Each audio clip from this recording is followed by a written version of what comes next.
Bueno, para este primer panel nos acompaña el doctor Reinaldo Holder. El doctor es una persona que tiene mucha trayectoria no solamente en la prestación directa de los servicios y ha tenido una activa contribución no solamente al sistema de salud de Panamá, sino de todas las Américas por su rol de consultor y experto.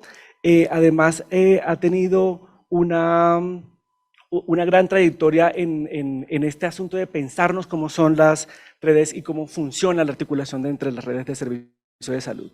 Después va a estar de manera virtual la doctora Nuria Toro Polanco, que nos va a hablar sobre precisamente qué consiste esto de la salud centrada en las personas y pensándolo como un abordaje integral. Y finalmente vamos a tener entonces la conferencia a cargo de Thomas Pipo sobre las políticas farmacéuticas y la innovación. La parte de reflexión y de análisis para el contexto colombiano estará a cargo en este caso de la doctora Lidia Forero García, directora de la Dirección de Prestación de Servicios y Atención Primaria del Ministerio de Salud. Bienvenido, doctor Holder, muchísimas gracias por acompañarnos.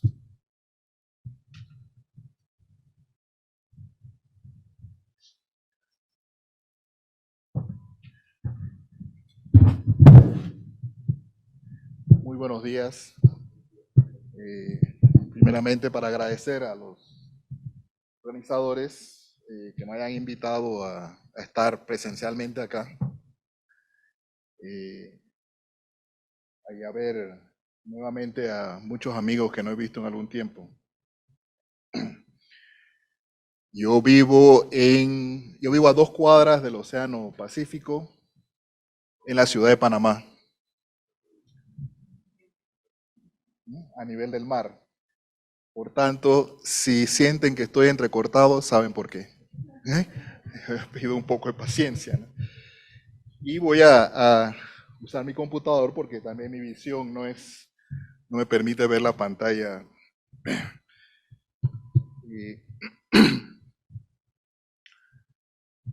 Hoy lo que quiero hablar rápidamente, y hay otras intervenciones que siguen a través del día que van a profundizar en algunos de los temas que voy a exponer, es como la transformación del sistema de salud a sistemas de salud universal y la organización de las redes integradas de servicios de salud comienza a ser el camino necesario para lograr los objetivos de ampliar el derecho a la salud, la equidad y la solidaridad.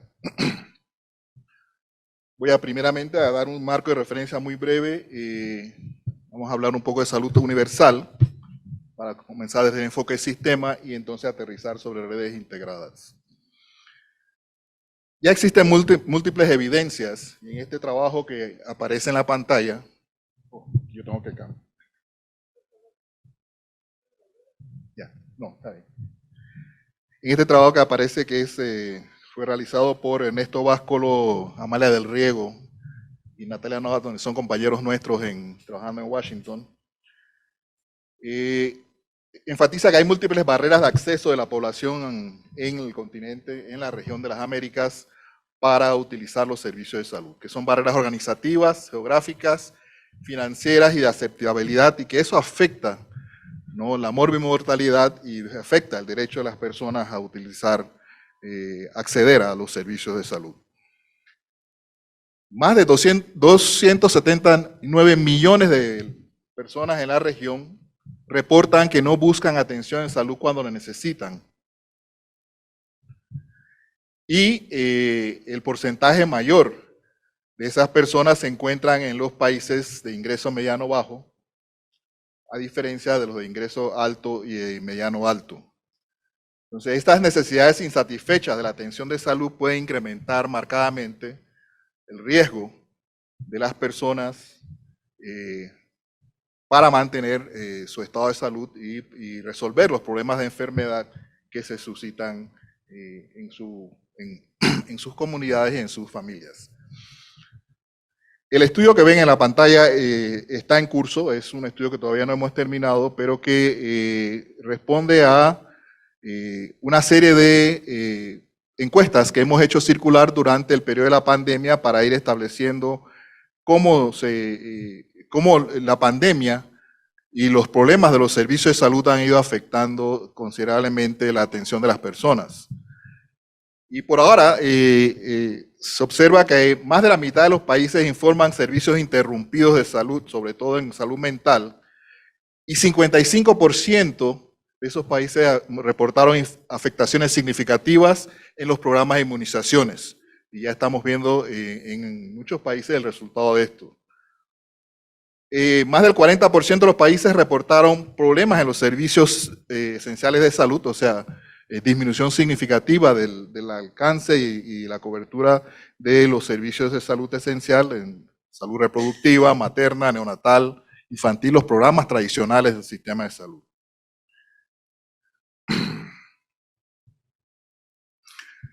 El 55% de los países reportó interrupciones de los servicios básicos del primer nivel de atención.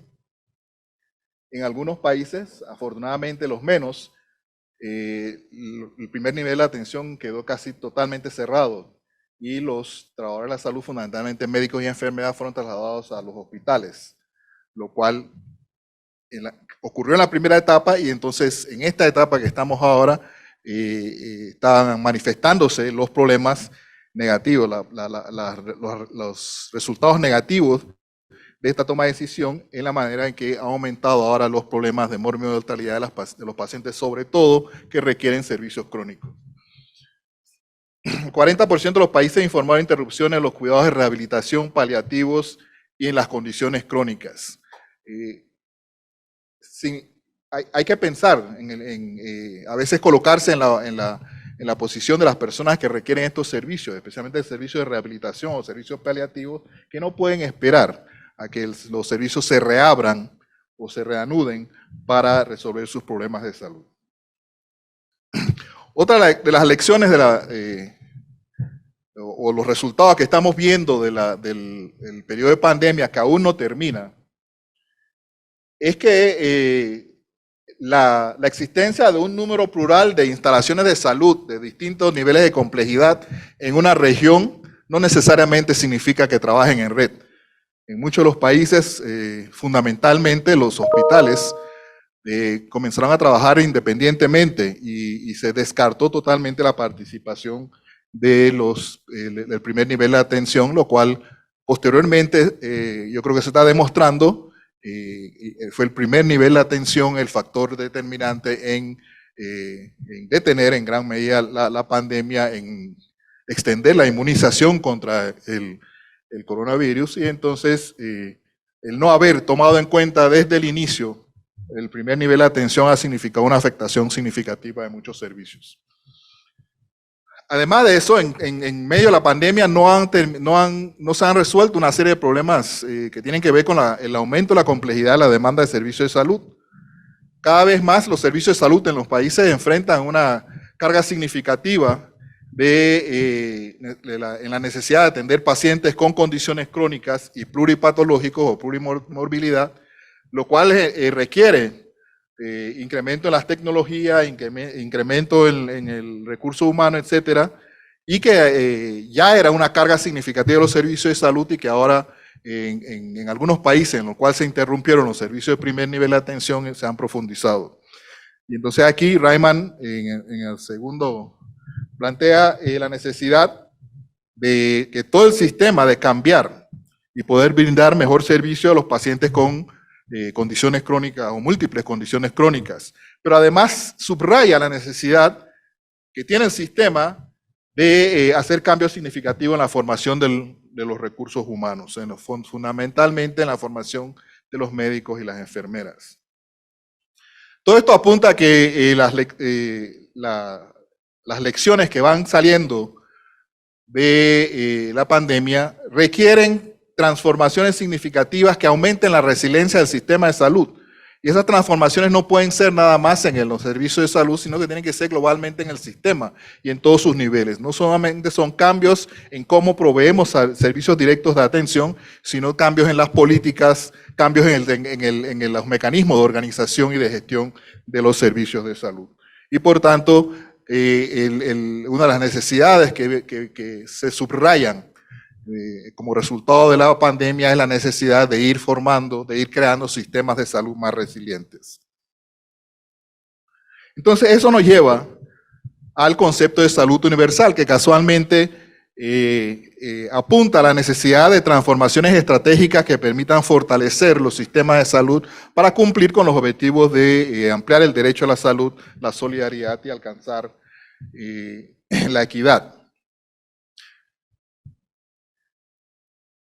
Esta gráfica la utilizo con mucha frecuencia para subrayar el hecho de que el funcionamiento del sistema depende del modelo sobre el cual está basado. Los países de las Américas, agrupados en la Organización Panamericana de la Salud, han hecho un compromiso de avanzar hacia sistemas de salud basados en la atención primaria de salud, en la estrategia de atención primaria de salud. Sin embargo, en la gran mayoría de estos países, y se vio claramente nuevamente en la pandemia, todavía la organización del sistema gira en torno al modelo biomédico. Entonces hay una gran contradicción entre lo que estamos diciendo y lo que realmente está ocurriendo en el terreno, y de ahí que fue tan natural durante la pandemia revertir hacia modelos curativos centrados en el modelo biomédico y desechar en algunos casos, desechar los avances que se habían hecho en conformar sistemas de atención primaria de salud. Y en el resumen que hace Joseph esta mañana, veo que ayer se subrayó la necesidad de fortalecer la atención primaria de salud como estrategia para la formación del modelo como un requisito fundamental. Eso nos va a permitir enfrentar adecuadamente los desafíos de los servicios de salud en el siglo XXI.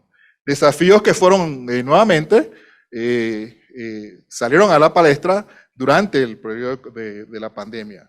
Entre ellos la necesidad de fortalecer el primer nivel de atención, de rediseñar o hacer una reingeniería de cómo operan nuestros hospitales y proceder más sistemática y audazmente en la integración de las redes de servicio. Recordemos entonces que la salud universal apunta hacia el acceso universal de salud, que es la eliminación de todas las barreras, ¿no?, que impiden que las personas reciban servicios de salud adecuados y mejoren sus condiciones de salud, atendiendo adecuadamente no solamente la salud individual, sino también los determinantes sociales de la salud. Y que significa ampliar la cobertura de salud con la existencia de mecanismos de organización, financiamiento suficientes para cubrir las necesidades reales de la población. En ese sentido, la estrategia de salud universal aprobada por la OPS en el año 2014, en el cual yo y algunos de mis colegas estuvimos presentes durante las discusiones, puedo decirle que fue una de las resoluciones más difíciles de aprobar en un consejo directivo de la OPS. Esta resolución se aprobó el último día en la tarde. Normalmente las resoluciones más significativas se aprueban en los primeros 2 o 3 días de la conferencia, ¿verdad? Pero esta nos tomó 5 días lograr el consenso de los países. Y yo recuerdo claramente el rol que jugaron muchos países de América Latina, entre ellos Colombia, en insistir de que la estrategia de salud universal, o sea, la estrategia de acceso y cobertura universal, reflejara adecuadamente los objetivos que los países querían alcanzar en el desarrollo y fortalecimiento de sus servicios de salud, y en establecer las estrategias claras que debían utilizarse para avanzar en ese sentido.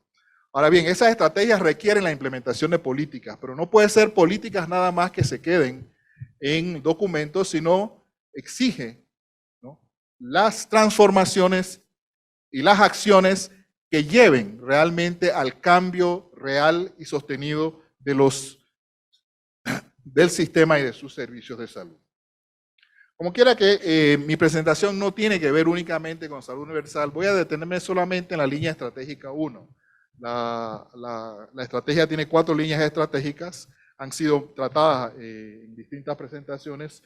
Yo voy a detenerme solamente en la línea estratégica 1, que habla de ampliar el acceso equitativo a servicios de salud y que requiere en muchos de los países de la región nuevos modelos de atención y nuevos modelos de organización, ¿no? Además de nuevas formas y capacidades para la gestión de los servicios de salud, subrayando la necesidad de que no podemos lograr salud universal con sistemas de salud basados en el modelo biomédico. Yo creo que hay suficientes evidencias ya de que eso no va a resultar y por tanto requiere que la transformación sea en el sentido de ampliar la atención primaria como estrategia fundamental. Ahora bien, cuando hablamos de nuevos modelos de organización, nuevamente los países de las Américas, en sus discusiones en la OPS, aprobaron la iniciativa de redes integradas de servicios de salud como el modelo para la transformación de los servicios de salud hacia la salud universal.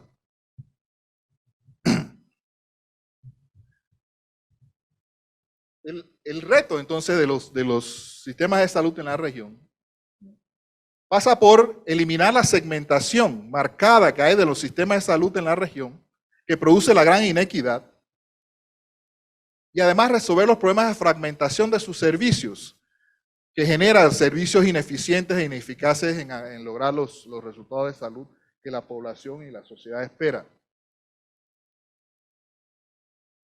Para ello,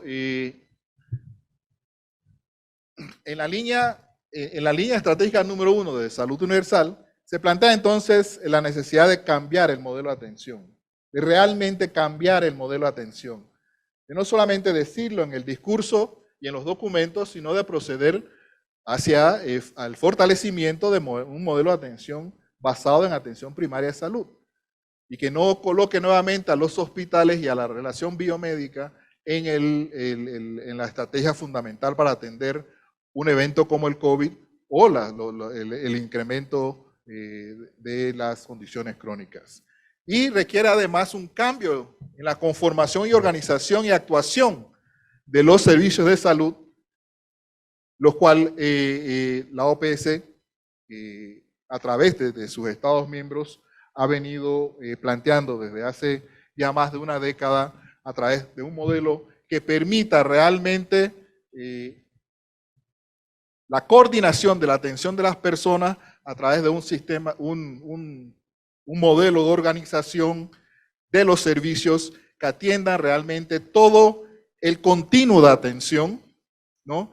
Poniendo a las personas, las familias y las comunidades en el centro de la atención y resolviendo sus necesidades de salud y enfermedad en todo el curso de la vida, y no solamente en momentos en los cuales se presentan condiciones de enfermedad o situaciones de pandemia u otras emergencias. Es muy importante entender, entonces, que cuando se comienza a hablar de redes integradas de servicios de salud, y en el caso de esta reunión, redes integrales e integrados, que eso concita una nueva responsabilidad para los servicios de salud. Una responsabilidad que tiene que ver con mejorar el estado de salud de la población y rendir cuentas por la inversión y los recursos que la sociedad pone a disposición de los servicios de salud para proveer esos servicios. Entonces, no se trata simplemente, como es el caso, por ejemplo, de mi país, que puedo hablar libremente de mi país, en el cual continuamente se asignan presupuestos históricos sin hacer un balance real de cuáles son las necesidades de salud de las distintas regiones del país.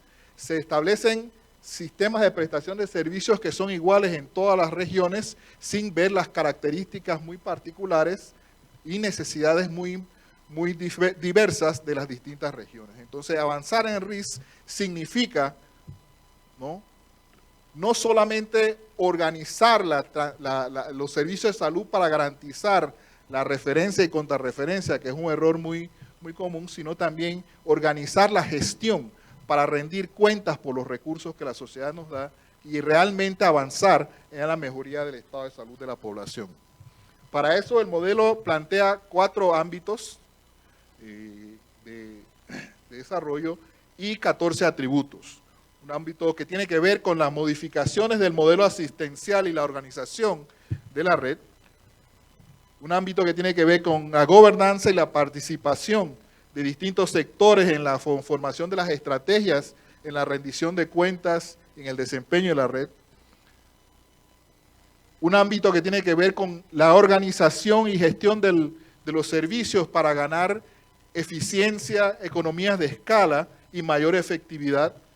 Y una que tiene que ver con la asignación de los recursos financieros, pero también de los incentivos que lleven a mejor desempeño y que estimulen los cambios que tienen que generarse.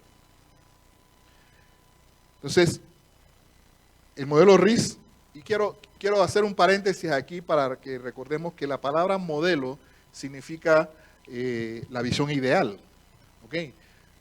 Pero la implementación del modelo en cada país e incluso en cada región del país puede tener características diversas, porque va a depender de las necesidades y las realidades concretas en la región o en el país. Y por tanto, avanzar en redes integradas de servicios de salud no es una línea recta o un camino recto, sino que en muchos casos exige que se tomen decisiones estratégicas de avanzar en momentos en que sea favorable determinados cambios, aunque otros no puedan avanzarse. Y voy a regresar sobre eso en unos minutos. Por tanto, cuando examinamos las experiencias, los organizadores me pidieron que hablara un poco de experiencias de implementación de RIS en otros países. Cuando examinamos las experiencias en otros países debemos recordar esas dos cosas. Uno, que esto es un modelo y que por tanto su manifestación en cada país puede ser un poco variado. Dos, de que las realidades y las necesidades son distintas y por tanto por dónde se inicia o por dónde se avanza va a depender de esas realidades, muchas veces realidades políticas, otras veces la capacidad y el potencial que tiene el sistema de desarrollar determinado ámbito o determinado atributo de la red en un momento determinado. Por tanto, las experiencias que voy a pasar rápidamente, yo creo que los organizadores van a poner a su disposición la presentación, así que yo no me voy a detener en cada detalle, tiene que ver con lo que era posible hacer, ¿ok? Y no necesariamente son modelos o son experiencias que hay que copiar textualmente, sino aprender de ellos. Aprender las cosas que funcionaron y que sirvieron y las cosas que no funcionan y no sirven, y compararlas con nuestras realidades. Por tanto, no quiero dar la impresión, ¿no?, de que lo que están haciendo estos países que voy a mencionar es lo que hay que hacer. No, lo que tratamos de hacer en esta evolución que hemos tenido en 10 años de estar observando el desarrollo de RIS es ver qué está funcionando, qué no funciona, qué podemos evitar, etcétera. Con el entendimiento de que las RIS no son iguales en todos los países, incluso en algunos países que tienen distintas regiones con distintas realidades, no necesariamente van a ser iguales. Una primera experiencia que ha sido siempre como emblemática en el mundo es la experiencia de Kaiser permanente en Estados Unidos.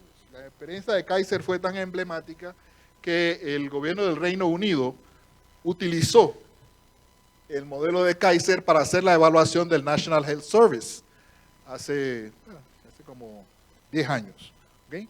Cuando ellos quisieron avanzar en la transformación, en nuevas transformaciones del National Health Service del Reino Unido, fundamentalmente en Inglaterra, hicieron un esquema de evaluación basado en la experiencia de Kaiser. Entonces, Kaiser es una red de servicios en Estados Unidos que atiende a alrededor de 12 millones de personas. Está localizada en varios estados de Estados Unidos y que está conformado por 3 organizaciones. Un seguro de salud, la Fundación Plan de Salud de la Fundación Kaiser, un grupo gestor y dueño de hospitales y servicios de salud, que es la Kaiser Foundation Hospitals, y el grupo permanente, que es el grupo de médicos que se organiza y trabaja con una característica muy particular en Estados Unidos, donde la medicina es fundamentalmente privada. Este grupo trabaja exclusivamente para Kaiser, no hacen medicina privada aparte y tienen una estructura muy de contratación y pago y incentivos muy parecidos a los servicios públicos.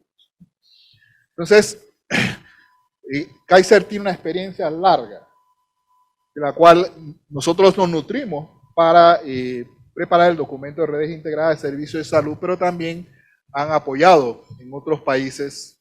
Y una de las enseñanzas que sale de Kaiser es que no se termina de estructurar las redes, porque los cambios en la sociedad y los cambios en el patrón de mortalidad genera la necesidad de buscar otras formas de organización y prestación de servicios. Cuando Kaiser fue fundado, las enfermedades y las condiciones crónicas no eran un problema tan marcado, ¿no? Por ejemplo. Cuando miramos hacia América Latina, una de las experiencias que ha venido desarrollándose y que puede producir, puede dar muchas recomendaciones y aprendizaje, es la del Uruguay, en el cual se parte en el año 2005 de una reforma del sistema de salud. Se crea el Sistema Nacional Integrado de Salud para dar servicios de salud público, y el Fondo Nacional de Salud, que es la entidad financiadora, y que ha avanzado significativamente en un nuevo modelo de atención basado en la estrategia APS, el fortalecimiento significativo de su primer nivel de atención, la utilización de contratos de gestión entre los proveedores y el financiador de los servicios de salud, en este caso FONASA. Y por tanto hay lecciones importantes que pueden extraerse de estos avances en el Uruguay. Brasil creó el Sistema Único de Salud allá por 1988-1990, así que también han generado toda una serie de experiencias y muy diversas de un estado a otro. País, como dicen los brasileños, Brasil es un país muy grande, ¿no? Y también sus experiencias son diversas de un lugar, de una región a otra. El SUS ha atravesado momentos de mucho auge, pero también momentos ha sido muy difícil operar, y todavía hay algunas cosas en el cual se ven obligados a hacer mayores inversiones y mayor trabajo. Lo que enfatiza que no existe un modelo, nuevamente, no existe un modelo ideal, no existe un modelo perfecto, y ninguno de estos países, a pesar de todas las décadas que tienen, han alcanzado los 14 atributos tal cual está especificado en el modelo que mostré. Perdón, pensé que había cambiado. Pero sí es muy importante ver, por ejemplo, el programa de Madre Curitibana de Brasil, que ha sido incluso premiado por su excelencia.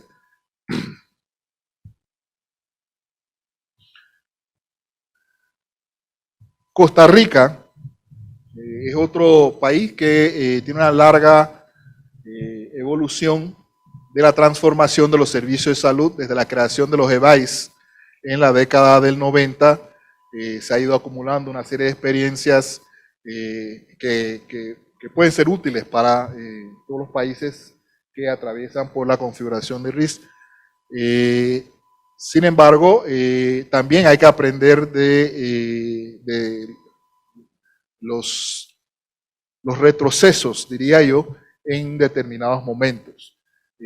Hay un análisis que se está haciendo de algunas de las decisiones que se tomaron en la primera fase de la pandemia, que son considerados por algunos de nuestros colegas en Costa Rica como un retroceso significativo en la conformación de su sistema de salud debido al enfoque muy hospitalario que se le vio a la primera respuesta. Sin embargo, se recuperaron y están avanzando en discutir otras necesidades de modernización del sistema.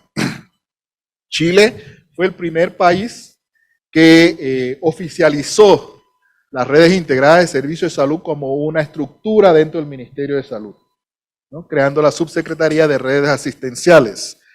Y nosotros tuvimos la oportunidad, Edgar Gallo y yo y otros compañeros, asistir a ese proceso, de acompañar al gobierno, incluso dos gobiernos distintos, ¿no? El primer gobierno de la señora Bachelet y el gobierno que siguió, se continuó. Y eso es tal vez una de las cosas más valiosas que podemos aprender tal vez del sistema chileno, es de que ellos han ido avanzando sistemáticamente porque han podido preservar los avances de un gobierno para otro, muy a diferencia de mi país.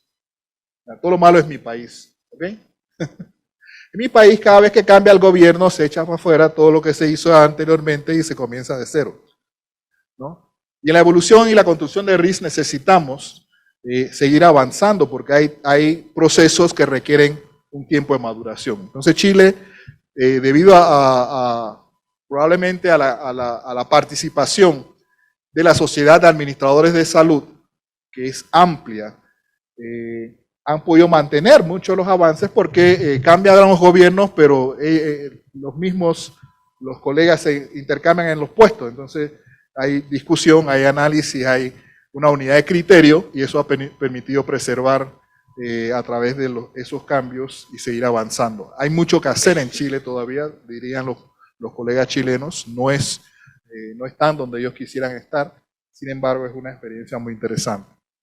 En El Salvador, durante los últimos 10 años, se ha avanzado de manera importante en la configuración de RIS, sobre todo en el primer nivel de atención. Se establecieron las normas de implementación de las redes integrales e integradas de salud. Se establecieron los equipos comunitarios de salud familiar y los equipos especializados de salud familiar, que es una innovación. Recuerden que Costa Rica tiene los equipos básicos integrales de salud. Sin embargo, en El Salvador se produce una descentralización de algunas especialidades médicas hacia el primer nivel de atención y por tanto se generan dos escalones de la atención de los sectores en los cuales está dividido la atención. Entonces hay un primer escalón que es los ecofamiliares que atienden las necesidades generales y refieren entonces a determinados especialistas, fundamentalmente pediatría, ginecobstetricia, salud mental, las necesidades que pueden ser resueltas ambulatoriamente. Entonces, esos avances continúan y también creo que es una de las experiencias de las cuales podemos aprender mucho. Casi todos los países de la región tienen avances de este tipo. República Dominicana, por ejemplo, está el modelo de Cuba, que es poco reproducible en muchos de los otros países, sin embargo, ha logrado avances significativos.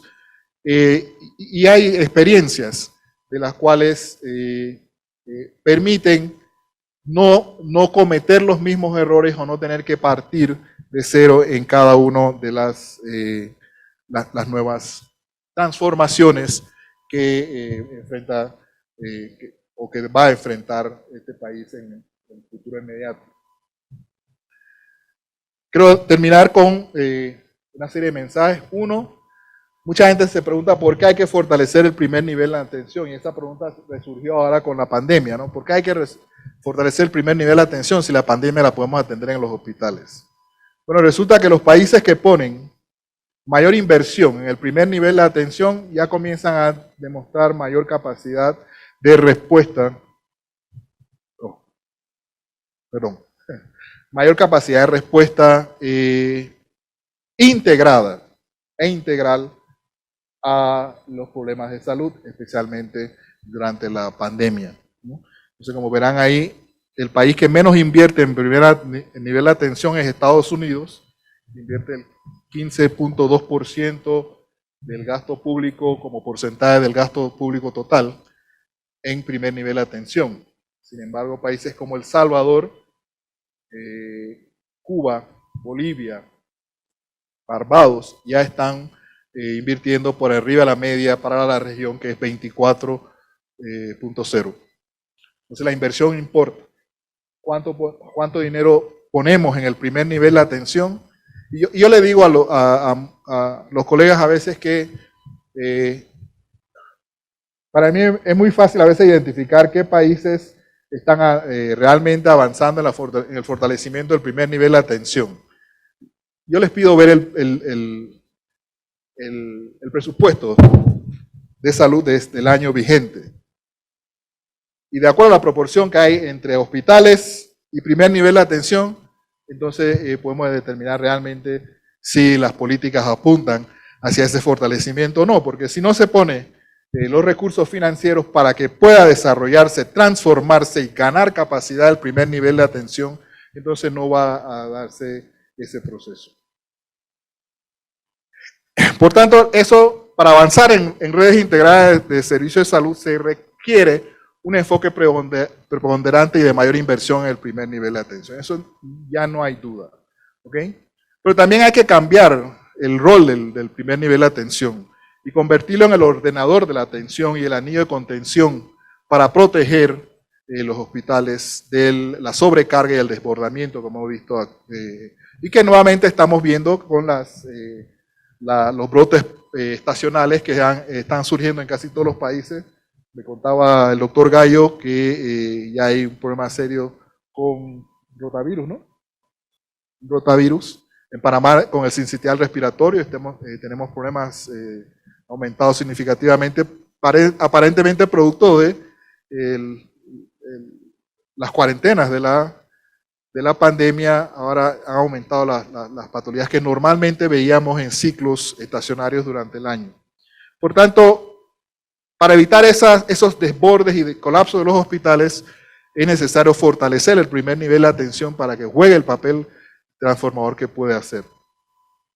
Y en los hospitales tienen que ir transformándose, porque muchos hospitales todavía gastan una gran cantidad de recursos en atenciones que pueden ser dadas ambulatoriamente en el primer nivel de atención y en retener en hospitales a pacientes con condiciones crónicas, con multimorbilidad, que no necesariamente requieren estar en un hospital y que pueden estar en otros dispositivos que son menos costosos para el sistema de salud.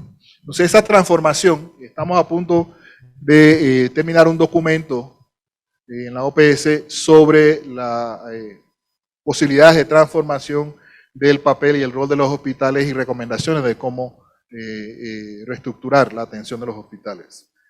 Y todo esto depende también de potenciar la participación comunitaria y las alianzas con los otros sectores del gobierno y de la sociedad para resolver o atender adecuadamente los determinantes de salud. Última diapositiva. La integración de los servicios es esencial para lograr la salud universal. No se podrá lograr salud universal, o sea, acceso y cobertura, si no se mejora, no se transforma la prestación de servicios. La implementación de cuidados integrales en servicios integrados puede ser exitosa si hay un compromiso real en todos los niveles del sistema con la estrategia de los principios y valores de la atención primaria de salud, ¿no? Renovada, de alma ata y renovada. Y por último, es importante no desechar los cambios y las transformaciones antes de que maduren. Muchos de estos cambios, para ver resultados, requerirán incluso periodos que van más allá del periodo de gobierno, ¿no? Requerirán años para ver real y poder evaluar realmente los resultados, y por tanto hay que entender que estos son aproximaciones sucesivas, que un solo periodo de gobierno no se puede lograr todos los cambios que impactarán realmente en la creación de sistemas de salud basados en atención primaria, redes integradas de servicios de salud y que mejorarán la equidad, la solidaridad y ampliarán el derecho de salud, el derecho de las personas a la salud. Y quedo ahí. Muchas gracias.